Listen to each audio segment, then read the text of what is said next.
Donc l'Apple Lisa en 1983 et le Macintosh en 1984. Windows, voyant qu'il y avait un nouveau, enfin Microsoft, voyant qu'il y avait un nouveau filon à exploiter, a annoncé Windows en 1983 et la sortie en 1985. C'est quand même débrouillé pour arriver à retard. Et ils ont donc créé leur plateforme pour l'IBM PC.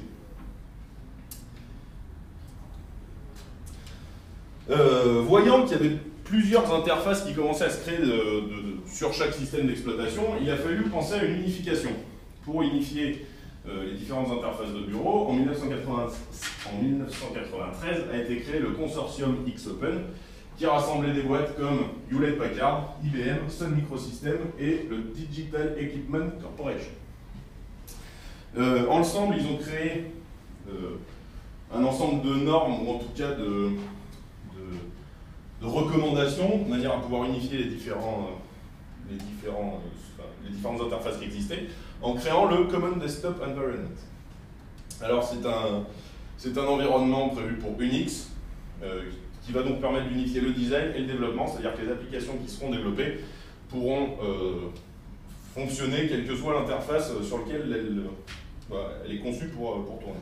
Donc avec un développement, les interfaces développées tournent pas. Alors et les autres? Donc quand on dit et les autres, on va surtout penser à Microsoft avec Windows, puisque c'est un des seuls qui n'est pas basé sur une base Unix. Il présente l'avantage d'avoir un bureau unique, donc ça fait qu'il y a un ensemble cohérent, c'est-à-dire que toutes les machines vont fonctionner de la même manière, il y aura tout le temps la même manière de penser, de fonctionner, c'est-à-dire que si on va mettre un programme réduit dans la barre de notification, ça va fonctionner pareil sur tous les Windows, c'est un programme réduit dans la barre de notification, alors que ça pourrait changer en fonction des autres environnements de bureau.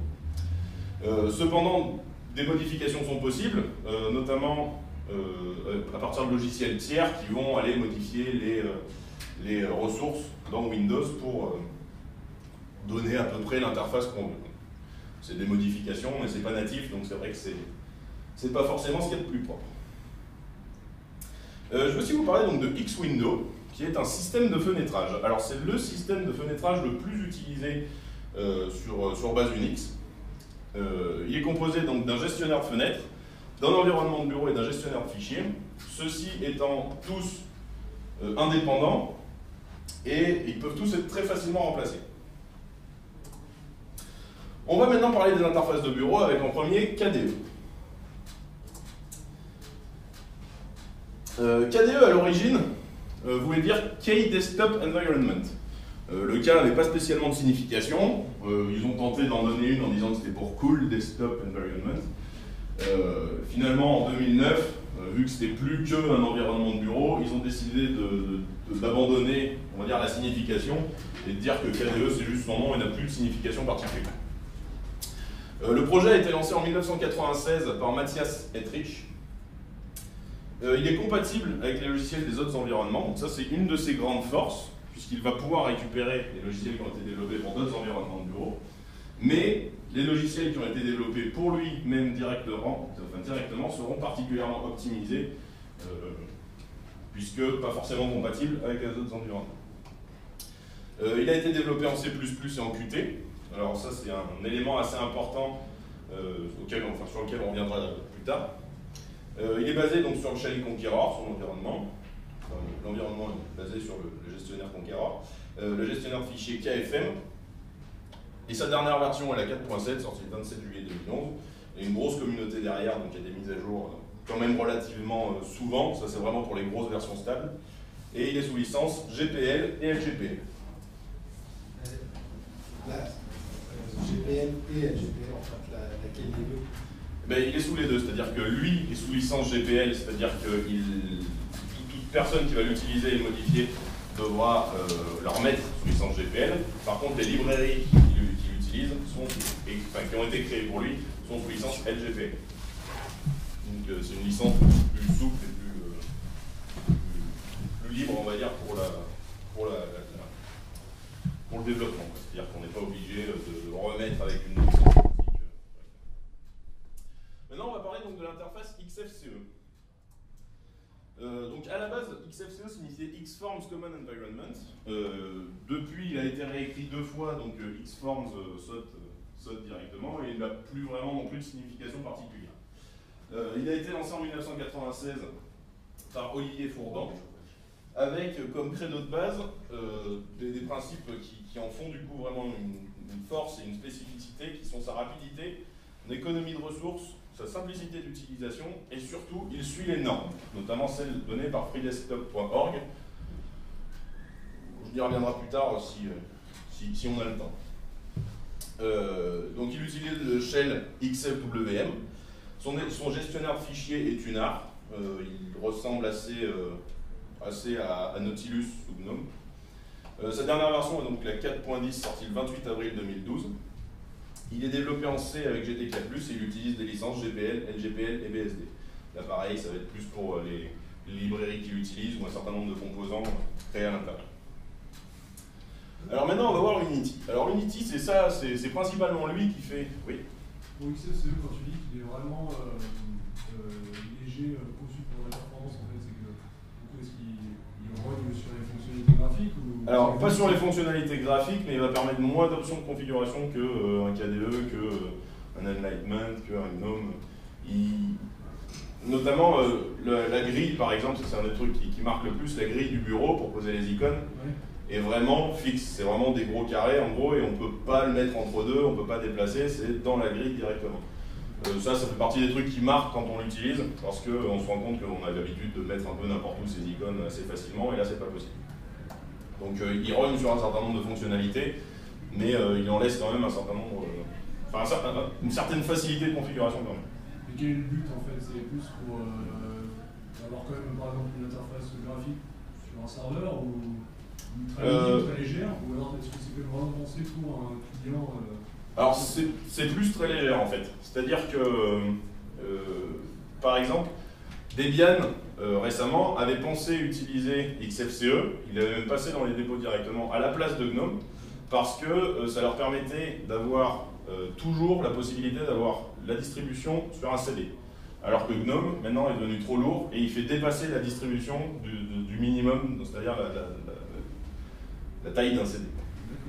Donc là, vraiment, on parle de légèreté au niveau rien que du code. C'est vrai que rien que sur ce genre de fonctionnalité, il a vraiment des avantages que d'autres n'ont pas. Donc oui, donc maintenant, on va parler d'Unity. Unity, c'est celui qui fait que je parle d'interface de bureau et pas de gestionnaire de bureau. Parce qu'Unity n'est pas un gestionnaire de bureau. Unity, c'est un shell conçu pour GNOME. Il a été développé par Canonical. Canonical, c'est la société qui a conçu Ubuntu.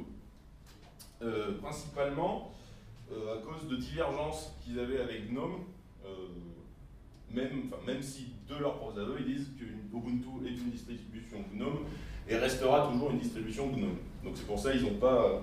Il n'y a que le shell qui va changer, donc l'interface directement, donc Unity. Sa première version est parue le 9 juin 2010 dans la Netbook Edition d'Ubuntu 10.10. Et il est, depuis Ubuntu 11.4, donc le Natinar One, directement par défaut. La volonté à la base d'Unity, en dehors des rythmes de développement donc, qui ne correspondaient pas avec la philosophie de GNOME, c'était de pouvoir mieux utiliser l'espace, puisqu'à la base c'était pour les netbooks. Donc par exemple, le fait de mettre une barre sur tout le bas prenait beaucoup plus de place à l'écran qu'une barre sur le côté. Et c'est vrai que sur des formats, maintenant, vu qu'on est plus sur des formats 16/9 ou 16/10, c'est plus intéressant d'avoir une plus petite barre, et ça permet d'avoir un écran plus grand, notamment pour les feuilles A4, pour pouvoir les lire plus, on va dire complètement. Alors c'est un plugin de Compiz. Donc Compiz, c'est le gestionnaire de fenêtres qui va avec, et pas de Mutter. Alors là, ça fait une différence maintenant, puisque Mutter est le gestionnaire de fenêtres qui a été mis en place avec GNOME 3. Alors que Compiz, c'était une alternative à Metacity qui existait sur GNOME 2. Je ne sais pas si c'est bien clair, si vous avez des questions, vous n'hésitez pas à m'interrompre. Sa dernière version donc, est la 6.8, sortie le 18 novembre 2012. Ils sortent à peu près en même temps, donc là c'est novembre, mais c'est à peu près en même temps que les sorties d'Ubuntu. Il est codé en C et en Vala. Alors l'avantage du Vala, c'est que ça leur a permis d'utiliser plus facilement le framework OpenGL, donc toutes les accélérations graphiques et l'utilisation du matériel. Et il est en GPL V3 et LGPL V3. Maintenant, on va voir LXDE. Alors, LXDE signifie Lightweight X11 Desktop Environment. J'ai perdu personne, ça va. Donc lui a toujours la signification, c'est un des rares acronymes qui a toujours la signification qu'il avait à la base. Il a été lancé en 2006 par Hong Jen Lee, aussi appelé PCman. Et donc, alors, LXDE, il fait un peu concurrence à XFCE sur le plan qu'il est vraiment léger, rapide et qui consomme peu de ressources. Il consomme encore moins de ressources qu'XFCE. Par contre, lui, on s'en rend vraiment compte au niveau des fonctionnalités qui sont proposées par l'environnement de bureau. Il y a presque pas de configuration possible, il y a plein de petits détails ergonomiques qui ont été enlevés, mais c'est vraiment pour avoir une interface de base et une utilisation fonctionnelle sans utiliser de ressources. Il utilise le gestionnaire de fenêtre OpenBox. Il n'y a pas énormément d'environnements de bureau qui l'utilisent. Son gestionnaire de fichiers, c'est le PCman FM. Sa dernière version, c'est la 0.5.10 sortie le 10 juin 2012. Il est codé en C et GTK+, modifié. Alors, ils ont pris les librairies GTK, ils les ont modifiées pour les rendre encore plus rapides et légères, pour prendre en compte toutes les parties dont ils ne se servaient pas. Et lui, il est intégralement sous GPL. Alors, on va voir un peu le bâtard des environnements de bureau, puisque c'est Enlightenment. Enlightenment, il a été lancé en 1997 par Carsten Eitzler. J'espère que j'écorche pas son nom. Et donc du coup, on se rend compte que c'est une distribution qui est aussi vieille que KDE et GNOME peuvent l'être. GNOME, on va y revenir. Mais il est aussi vieux qu'eux, mais il n'a jamais rencontré le succès des deux autres pour plusieurs raisons. Alors la première raison, c'est qu'il a beau avoir été lancé en 1997, sa première version stable date du 21 décembre 2012. Donc ça fait pas vraiment sérieux dans toutes les distributions professionnelles d'avoir des trucs encore en développement, donc elle n'a jamais été intégrée de base dans toutes les distributions de l'époque. Ensuite, du fait qu'il a toujours été en développement, une autre difficulté a été la difficulté de mise en place. La plupart du temps, il fallait repartir du code source pour les recompiler sur sa machine et pouvoir en faire ce qu'on voulait. Et enfin, il a une philosophie qui est assez centrale, c'est-à-dire qu'il vise la légèreté et la rapidité, comme XFCE et LXDE le font, mais il vise aussi la possibilité de, d'ailleurs c'est son principal credo, de configurer absolument n'importe quel élément du bureau, comme on va dire KDE et GNOME peuvent le faire, mais en poussant encore plus. Donc du coup, soit les gens voulaient de la légèreté, ils allaient plus sur XFCE et LXDE, soit ils voulaient une configuration et une utilisation directe, et ils allaient plus sur KDE ou GNOME. Au niveau de la configuration poussée à l'extrême, Enlightenment permet de définir n'importe quelle animation sur son bureau. Comment s'ouvre une fenêtre, comment elle se ferme, quel est le graphisme de chaque bouton, si le bouton, quand on clique dessus, qu'est-ce que ça fait. Enlightenment peut vraiment permettre de tout configurer. Il est codé en C et sous licence BSD, et sa dernière version, la E17, correspondant à la version 0.17.1, est sortie du coup, le 21 décembre 2012, c'est la dernière version stable. Alors maintenant, on va parler de GNOME. Alors GNOME, c'est celui que la plupart d'entre vous doivent connaître. C'est la distribution, c'est l'environnement de bureau qu'on retrouve sur la majeure partie des distributions. Que ce soit sur Debian, que ce soit sur Ubuntu, puisque c'est un shell de GNOME, que ce soit, alors Fedora l'a très longtemps utilisé, même si Fedora permet plusieurs environnements de bureau de base, Linux Mint utilisé jusqu'à il y a peu, on va y revenir aussi après.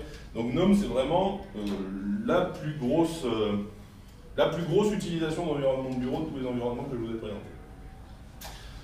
GNOME signifie GNU Network Object Model Environment. C'est un peu pompeux, mais ça donne GNOME, on arrive à nos femmes.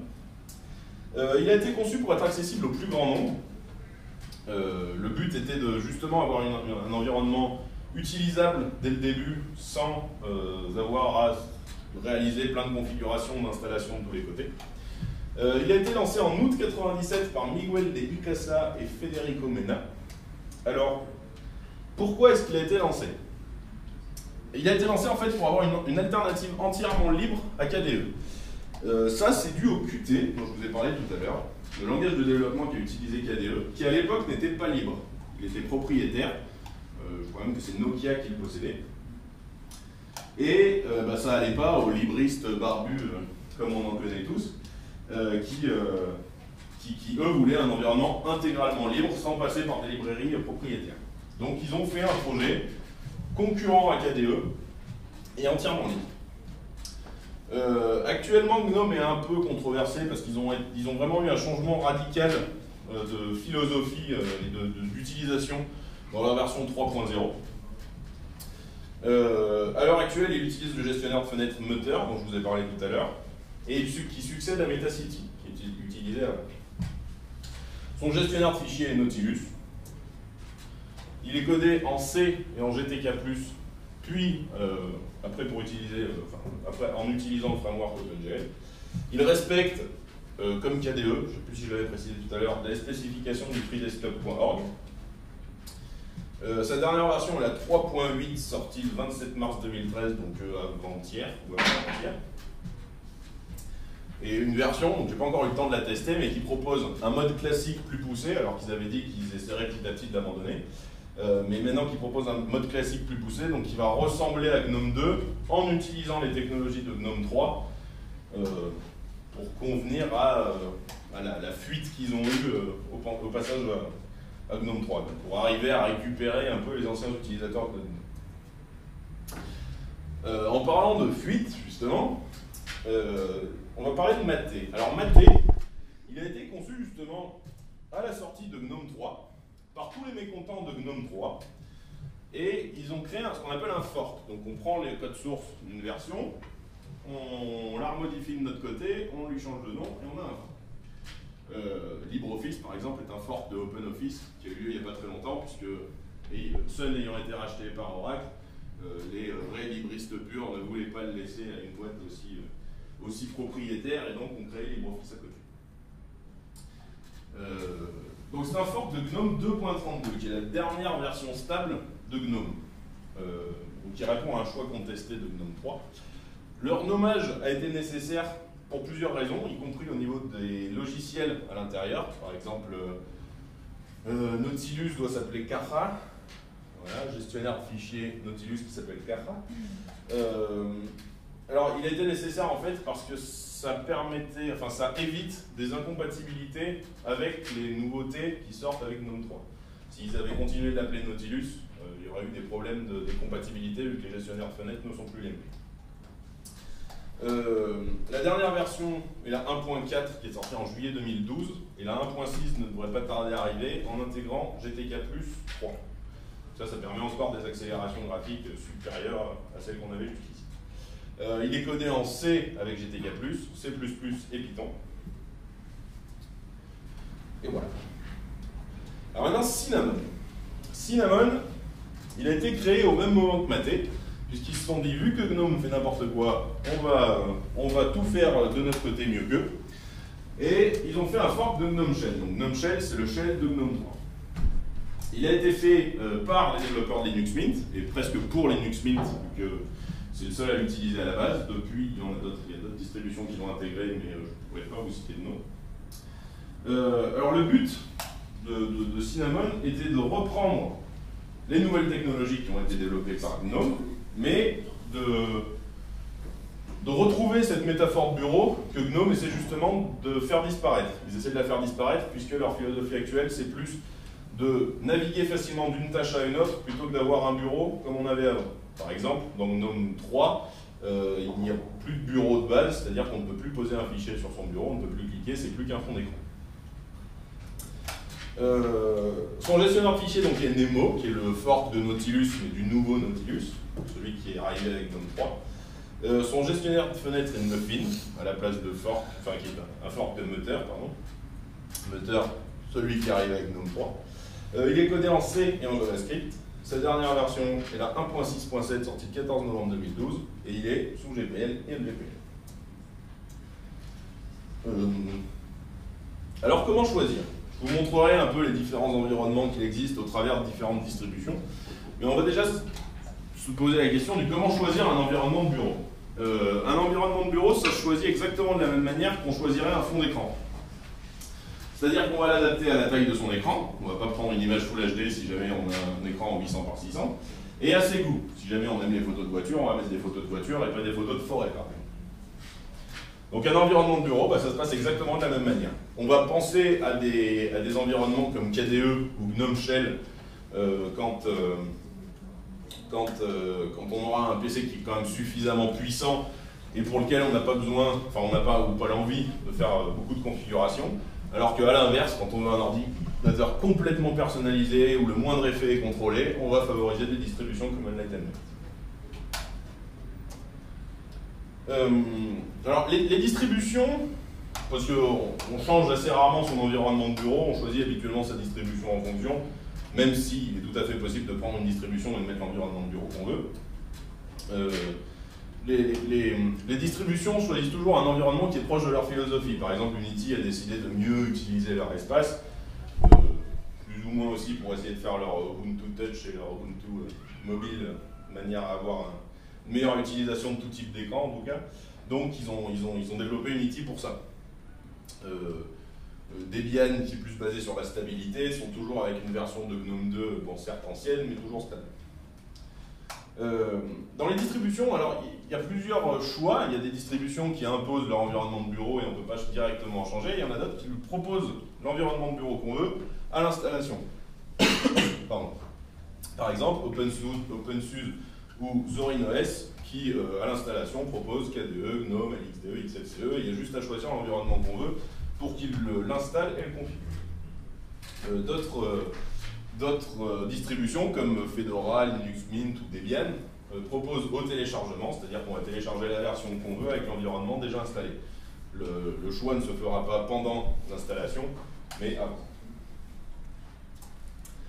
Alors voilà différents liens que je vous conseille si vous voulez choisir une distribution. Il y a l'Eternal DistroWatch qui est vraiment le site le plus poussé au niveau des choix de distribution puisqu'il va lister quasiment toutes les distributions Linux qui existent.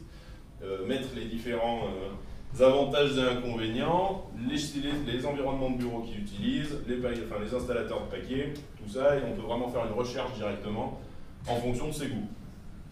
Il y a Linux France aussi qui a un article assez détaillé sur comment choisir sa distribution. Et enfin, pardon, il y a The Genie Studio qui a on va dire une petite application qui, en fonction des utilisations qu'on a avec un système d'exploitation, donnera un certain nombre de choix avec un pourcentage de correspondance à nos goûts et qu'est-ce que l'on. C'est un logiciel? Non, c'est que des sites internet. C'est tout directement en ligne, il y a juste à chercher dedans. C'est en fait des formulaires, non? C'est une sorte de formulaire en fait. Par exemple, il va arriver une des premières questions, c'est est-ce que vous aimez regarder des films, tout ça, travailler, faire du traitement de texte, et en fonction des utilisations qu'on a, à force d'un certain nombre de questions, il va dire vaut mieux prendre ça, vaut mieux prendre ça. C'est vraiment utile ou... C'est vraiment pas mal fait. Ouais. Bon, le pourcentage ne veut rien dire, hein, mais les distributions qu'ils proposent en fonction des utilisations correspondent. Donc si vous avez des questions. Oui. Une question par rapport ça fait 3 mois que je m'amuse avec Ubuntu et je ne connaissais rien avant, je ne suis pas informaticien. Donc juste par rapport quand vous dites pour choisir le bureau qui plaît, Ubuntu a un truc qui est bien, c'est la Logitech, on a son truc. Voilà. Est-ce que à chaque fois sur tous les bureaux on va avoir le même principe de Logitech ou pas? Alors, la Logitech en fait ne va pas dépendre de l'environnement de bureau. La Logitech elle va dépendre de la distribution vraiment qui va avec. Ubuntu en propose une. Si on installe GNOME Shell, donc GNOME 3 sur Ubuntu, la Logitech sera toujours en place, elle fonctionnera toujours de la même manière. Oui, moi je me suis amusé à installer, parce que quand je ne connaissais pas, j'ai le Xubuntu, l'Ubuntu, pour voir la tête que ça avait et comment ça fonctionnait. Et à chaque fois, je retrouve ma Logitech, donc je ne suis pas perdu. Mais je veux dire, si on passe sur du Mint ou du Fedora, parce qu'en cochant mes petites cases, il y a un pourcentage qui me dit qu'il vaut mieux utiliser ça. Et bien, sur Mint ou Fedora, il n'y aura pas la Logitech, parce que la Logitech est vraiment prévue pour Ubuntu. Elle est conçue par Ubuntu et par Canonical, pour leur distribution à eux. Mais tous ont un gestionnaire de paquets, on va dire graphique, assez intuitif, pour pouvoir choisir ces applications facilement. Plus sur des distributions basées Debian, d'ailleurs, que je teste Fedora un peu ces derniers temps. Fedora, c'est vrai que même leur version graphique n'est pas sensationnelle pour bien s'y retrouver directement. Mais ils ont des paquets plus à jour, donc il y a des plus et des moins. D'autres questions? Oui. Alors Jean-Luc, c'était du chipotage. Je voulais juste vous demander, en gros, je parlais, il y a certaines distribs qui sont faits en environnement bureau, qui sont faits en C, GTK, et d'autres sont plus en Qt, C++. Est-ce que ça peut avoir une incidence en fait sur vraiment, est-ce que ça peut se ressentir ces deux manières de concevoir les ça revient à peu près. Non, ça se voit pas. De toute façon, à partir du moment où on choisit les distributions avec GTK, on sait que l'environnement de bureau va fonctionner avec tout type de carte graphique, et Qt aussi de toute façon suffisamment vieux, donc il fera à peu près le même taf. Donc non, ça se ressent vraiment pas au niveau des performances directement. Voilà. Si maintenant je vais vous montrer quelques environnements justement avec des exemples concrets au travers de différentes distributions, on va dire fraîchement installées. J'ai pas fait de configuration ou quoi que ce soit, donc c'est une fois installé, voilà ce qu'on a. Je vais commencer par vous montrer du coup GNOME 3. Avec un joli grub personnalisé qui vient directement à l'installation.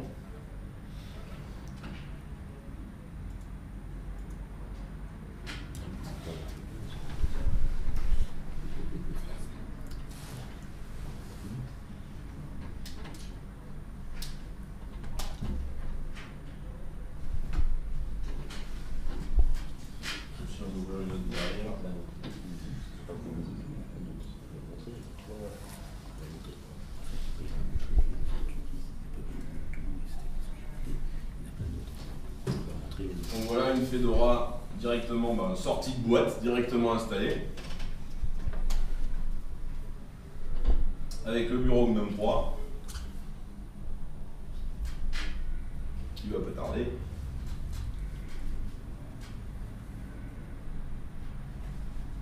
Tac. Donc eux, comme principale nouveauté, ils ont mis vraiment la possibilité de changer d'activité directement. Donc il suffit d'aller mettre la souris dans le coin ou de cliquer sur activité, parce que dans une virtual machine ça va être plus dur.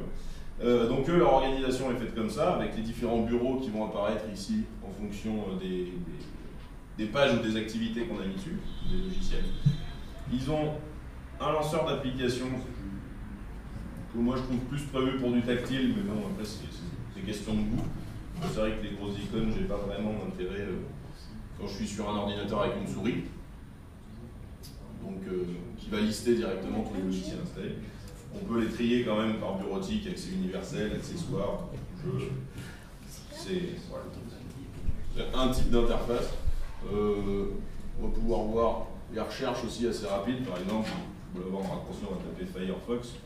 Tac, il va nous ressortir directement Firefox dans les résultats de recherche. Si on cherche un fichier ou un dossier, il pourra aller chercher derrière. Donc là, par exemple, c'est ce que je vous disais avec l'inconvénient de ne plus avoir de bureau. Faire des clics droits, tout ce que je veux, il n'y a rien qui apparaîtra. On ne peut pas mettre vraiment d'icône ou quoi que ce soit sur le bureau. Il n'est plus utilisé comme un bureau. Toutes les barres, là maintenant, enfin, sur la version 3.0, il y avait énormément de défauts qu'ils ont petit à petit corrigés en écoutant la communauté. Donc maintenant, sur la version 3.8, du coup sortie avant-hier, ça devient utilisable, on va dire. Notamment, par exemple, c'est peut-être des détails, mais là, le bouton éteindre, il n'y était pas. À la base, il voulait que mettre en veille. Pour pouvoir faire éteindre, il fallait faire Alt et après appuyer sur le bouton éteindre. C'est des détails, mais c'est vrai que ça rend la navigation plus ou moins simple. Donc, c'est quand même plus confortable d'avoir un système qui nous correspond. Donc ça, c'était pour Fedora. Je vais vous montrer ZorinOS. Alors Zorin OS, là je l'ai installé de base avec un GNOME. Eux, ils ont pour philosophie de ressembler le plus possible, on va dire, à Windows, de manière à ne pas perdre les utilisateurs. J'avais même à une époque trouvé une autre distribution qui reprenait intégralement le thème de Windows XP et qui n'avait aucune différence où que ce soit. Donc c'était marré un moment pour vraiment avoir un Linux qui ressemble à Windows comme de Là, la ressemblance est quand même assez majoritaire. Rien que le menu, s'il veut bien se lancer, voilà, est prévu vraiment pour ressembler à un Windows 7. Et même à l'installation, on peut choisir à quel Windows on veut ressembler. Voilà. Donc ça, c'est vraiment des personnalisations qu'on peut faire, puisque lui est basé sur un GNOME. Est-ce qu'ils ont rajouté des failles de sécurité un peu partout pour que ça ressemble à Ils y pensent. Ben? Oui, ben, c'est Windows, hein? Non, 3. C'est 3 avec un thème. Un thème intégralement fait. C'est celui-là le thème de XP, là? Oui, c'est 7. D'accord. On peut pour regarder à 7. Voilà. Donc avec des modifications, parce que de toute façon, ils n'ont pas le droit de choper tout le design identique. Bon, l'autre distribution dont je parlais, ça n'était pas gêné. Normalement, on va dire, ils n'ont pas le droit. Donc eux, ils restent quand même dans les clous. Maintenant, je peux vous en montrer d'autres. Je peux vous montrer.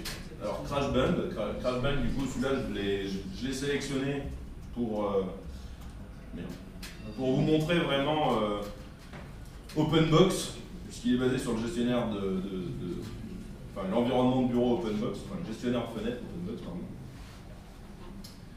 Hop.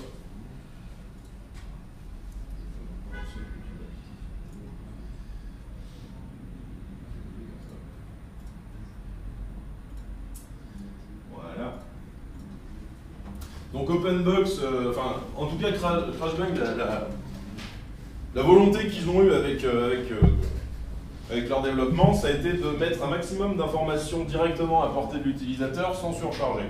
Eux, pour ça, ils ont dégagé tout menu, toute chose. Il y a juste 2 bureaux qui sont présents de base. Voilà. Et tout se passe par le clic droit sur le bureau. Donc si on veut les accessoires, programmes, etc., c'est tout directement dedans. Pas forcément des plus pratiques et des plus beaux, mais c'est comme ça qu'ils ont vu la gestion. Après, ben, c'est particulièrement personnalisable aussi. Je vous montre aussi ça. Ils ont mis alors voilà, le système info avec les shortcuts, ça doit être un type d'utilisation de CompKey qui est un logiciel qui donne beaucoup d'informations sur sa machine. Donc là, par exemple, avec Shutdown pour fermer, ben, je fais clic droit, exit, et Shutdown. Donc je passe plus par un menu, c'est directement tout par le clic droit. Hop.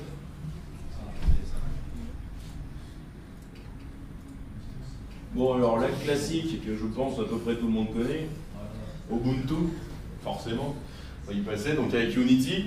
Donc ça c'est vraiment voilà, ce que j'expliquais tout à l'heure avec la barre qui est vraiment prévue pour prendre le moins de place possible à l'écran. Là du coup c'est pas forcément vrai vu que je suis en 4 tiers, le gain de place n'est pas flagrant.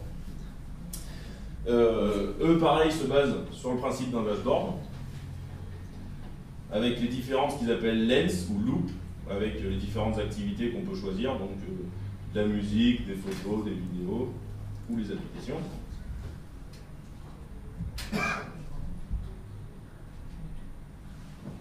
Bon, en machine virtuelle, c'est un peu lent. Hein? C'est incroyable. Ce que je veux dire, c'est de l'anti-troll, c'est ce préféré. Donc voilà, avec directement l'affichage, donc les utiliser récemment ou les installer pour essayer d'augmenter la rapidité, on va dire, d'accès au plus commun. Eux, leur but aussi, comme on peut le voir, a été d'intégrer la barre de menu de tout logiciel à l'intérieur de la barre de notification. Donc, la barre de notification, c'est ça, mais à l'intérieur de la barre de notification. Ça permet de encore faire un gain de place sur l'écran. C'est pas non plus forcément ce que je trouve le plus optimisé. Et après, voilà, c'est une question de goût. C'est l'avantage de toutes les distributions Linux. Alors maintenant, je vais vous montrer 2 cas en fait avec Linux Mint. Ah oui, d'accord. Bon, voilà, très bien. Donc Linux Mint que vous voyez là. Alors ça, donc du coup, c'est avec le bureau Mate, donc le fork de GNOME 2. Ils ont gardé un bureau utilisable où on peut faire des clics droits, créer des choses, l'utiliser réellement. Mais voilà, alors ça c'est sorti de boîte, une fois installé. Voilà à quoi ressemble Linux Mint. Pour vous montrer à quel point on peut modifier une interface de bureau et choisir n'importe quel positionnement à n'importe quel endroit, je vais vous montrer mon Linux Mint, c'est-à-dire celui que j'utilise au quotidien, où j'ai donc remis l'ancien bureau GNOME comme il était disponible sur Ubuntu 9.4, sur les Debian actuellement disponibles. Donc avec les grosses barres de logiciels, ressources, système, des raccourcis autant qu'on veut, la barre de notification remise en haut avec la date, la gestion de la corbeille et des bureaux ici, les onglets ouverts, enfin en tout cas les logiciels ouverts ici, et l'accès au bureau directement. Un des gros avantages qu'on va avoir avec toutes les distributions basées sur GNOME, même si après on peut l'utiliser avec d'autres, sauf GNOME 3 à cause d'un problème de compatibilité, c'est Compiz. Alors Compiz sont des effets de fenêtres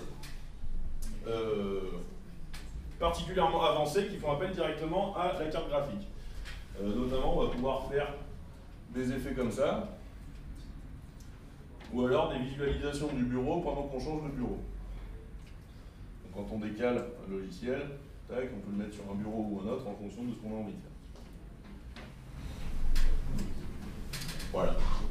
Il y a d'autres effets comme écrire en feu sur son ordinateur, écrire avec une note, enfin des notes juste en stylo rouge ou autre, n'importe où, à n'importe quel endroit, qui sont possibles de faire avec Compiz et que GNOME 3 ne permet plus, ayant changé de gestionnaire phonétique. Hop.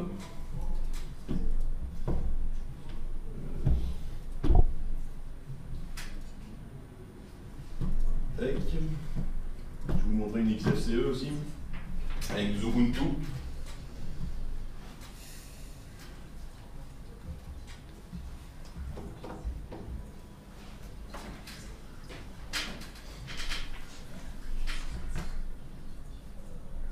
Qui veut bien se lancer, mais il a l'air retourné. Hop, donc Ubuntu qui se lance. Donc on a un bureau qui est beaucoup plus léger, qui ressemble relativement à GNOME, même s'il est possible de le faire ressembler un peu à n'importe quoi en changeant soit les gestionnaires de fenêtres, soit d'autres composants logiciels à l'intérieur. Je vais vous donner aussi un aperçu de Tunar par rapport à Nautilus. Nautilus, vous l'avez quasiment sur toutes les distributions basées sur GNOME.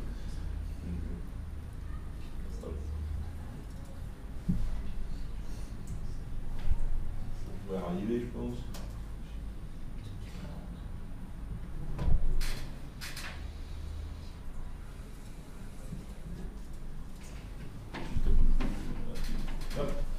Donc voilà, du coup on a plein d'ouverts. Donc voilà Tunar qui ressemble quand même assez à Nemo, enfin Nemo c'est fort, à Nautilus, avec les différents documents, téléchargements directement accessibles d'ici. On peut encore le paramétrer plus si on veut trier les dossiers avant les fichiers, les panneaux latérales comme on les veut, les comportements, ou les permissions ou autres possibilités, mais on voit qu'il y a quand même moins de choix que sur une Nautilus par exemple. Et puis après, je vais avoir à peu près fait le tour de distribution. S'il y a un type d'environnement de bureau que vous voulez voir en particulier. Oui.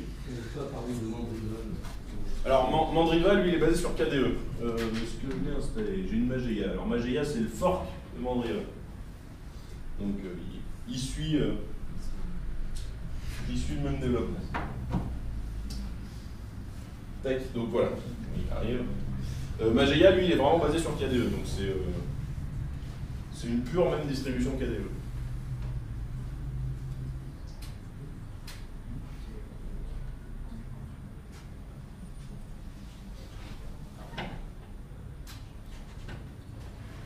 Hop.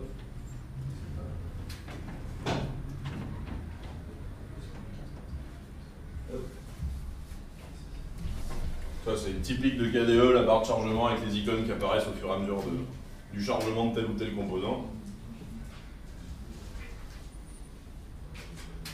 et Mageia en place. Donc lui, il y a quand même pas mal d'effets aussi qui sont activés de base, notamment l'espèce de fondu dégradé qu'on a vu. Au niveau de la gestion, ça va plus se faire avec ce qu'ils appellent des... Pas vraiment utilisateurs de KDE, donc je ne sais pas trop comment ça s'appelle. Ce sont des widgets, je crois, des activités. Non, c'est des activités. Voilà, c'est ça. On peut changer les activités, par exemple, enlever les icônes du bureau, voir le bureau ou pas, créer une activité va pouvoir suivre un modèle, par exemple une butte dossier. On va choisir quel dossier on veut pouvoir voir. Déverrouiller les composants graphiques, ajouter des composants graphiques. Par exemple, un bulletin météo. Je veux voir là, voilà. Le bulletin météo, je vais pouvoir le configurer, mettre tout. Hop là. On va voir s'il trouve ça. Voilà, tout est vraiment basé sur un système de modules qu'ils appellent du coup des activités qu'on peut intégrer un peu où on veut sur le bureau, l'intégrer plus en arrière ou voir ce qu'on veut.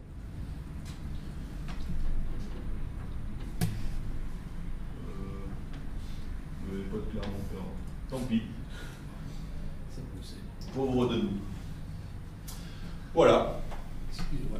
Une petite question. Alors, juste pour essayer de comprendre et d'éclaircir, on a différents bureaux, donc KDE, XFCE et GNOME, et on a des distributions. Donc c'est là où moi je ne comprends pas. C'est entre Mageia par exemple et Ubuntu. C'est quoi la différence? Qu'on a un environnement de bureau qui pour moi a la même tête. Et où se situe la différence entre ceux-là? En fait, une distribution, ça va être un gros paquet de logiciels prévus pour fonctionner ensemble, en gros. Donc une distribution, n'importe quel logiciel à l'intérieur va pouvoir être remplacé par un autre. Donc c'est pour ça qu'on peut se retrouver avec deux distributions qui vont avoir la même tête, sans avoir les mêmes logiciels dedans. Ça va être le cas par exemple avec Debian et les premières Ubuntu qui avaient aussi le bureau GNOME 2 configuré par défaut, elles avaient exactement les mêmes têtes. Après, c'est les configurations et les logiciels disponibles avec qui ne sont pas les mêmes. Donc ça, c'est vraiment pour le côté distribution. Après, un environnement de bureau, ça va être un certain nombre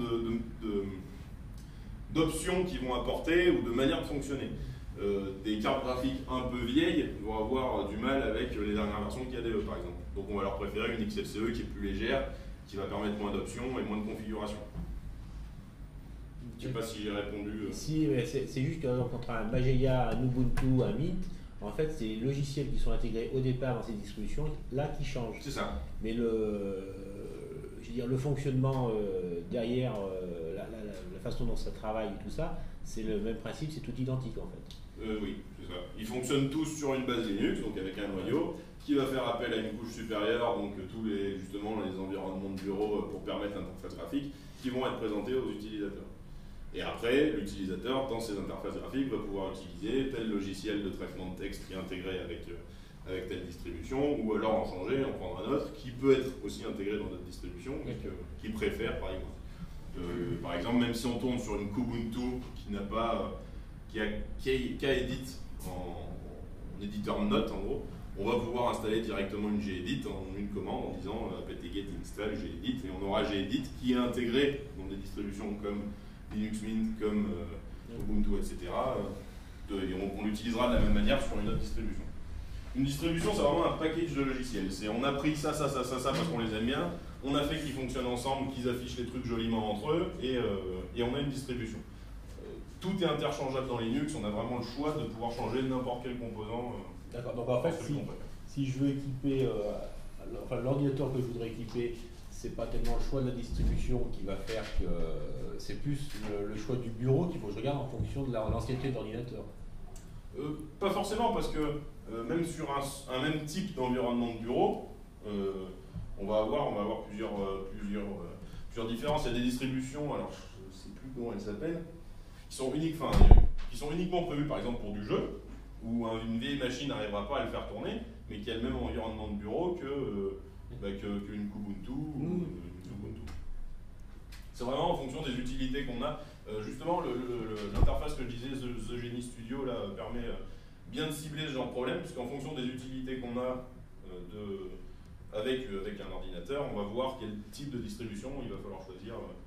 Enfin, il est plus possible de choisir. Voilà. Vous avez des questions? Bon. Eh ben, vous êtes dans les temps. On va faire une pause. Et il y a l'activité Android qui se passe juste à côté. S'il y en a qui veulent faire des installations de distribution Linux sur place, il y a plein de distributions à porter, donc on peut le faire. Et voilà. Sinon, une bonne fin d'après-midi.